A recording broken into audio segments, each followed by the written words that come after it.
किसी गांव में एक बुढ़िया रहती थी और वह कार्तिक का व्रत रखा करती थी। उसके व्रत खोलने के समय कृष्ण भगवान आते और एक कटोरा खिचड़ी का रख कर चले जाते। बुढ़िया के पड़ोस में एक औरत रहती थी। वह हर रोज यह देखकर ईर्ष्या करती थी कि इसका कोई नहीं है, फिर भी इसे खाने के लिए खिचड़ी मिल जाती है। एक दिन कार्तिक महीना का स्नान करने बुढ़िया गंगा गई। पीछे से कृष्ण भगवान उसका खिचड़ी का कटोरा रख गए। पड़ोसन ने जब खिचड़ी का कटोरा देखा कि बुढ़िया नहीं है, तब वह कटोरा उठाकर घर के पीछे फेंक आई।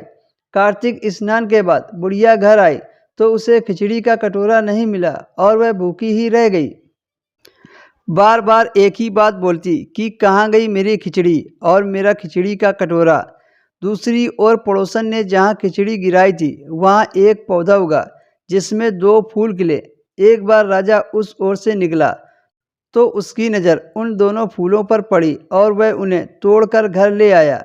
घर आने पर उसने वह फूल रानी को दिए। उन्हें सूंघने पर रानी गर्भवती हो गई। कुछ समय के बाद रानी ने 2 पुत्रों को जन्म दिया। वह दोनों जब बड़े हो गए तब वह किसी से भी बोलते नहीं थे, लेकिन जब वह दोनों शिकार पर जाते तब रास्ते में उन्हें वही बुढ़िया मिलती थी जो अभी भी यही कहती, कहाँ गई मेरी खिचड़ी और कहाँ गया मेरा कटोरा। बुढ़िया की बात सुनकर वह दोनों कहते कि हम हैं तेरी खिचड़ी और हम हैं तेरा बेला। हर बार जब भी वह शिकार पर जाते तो बुढ़िया यही कहती और वह दोनों यही उत्तर देते।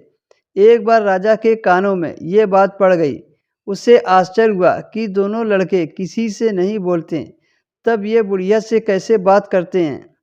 राजा ने बुढ़िया को राजमहल में बुलवाया और हम लोगों से तो ये दोनों कभी नहीं बोलते, फिर ये तुमसे कैसे बोलते हैं। बुढ़िया ने कहा कि महाराज, मुझे नहीं पता कि ये कैसे मुझसे बोल लेते हैं।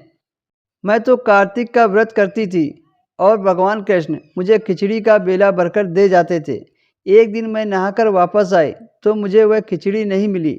जब मैं कहने लगी कि कहाँ गई मेरी खिचड़ी और कहाँ गया मेरा बेला, तब इन दोनों लड़कों ने कहा कि तुम्हारी पड़ोसन ने तुम्हारी खिचड़ी फेंक दी थी तो उसके 2 फूल बन गए थे और वह फूल राजा तोड़कर ले गया था।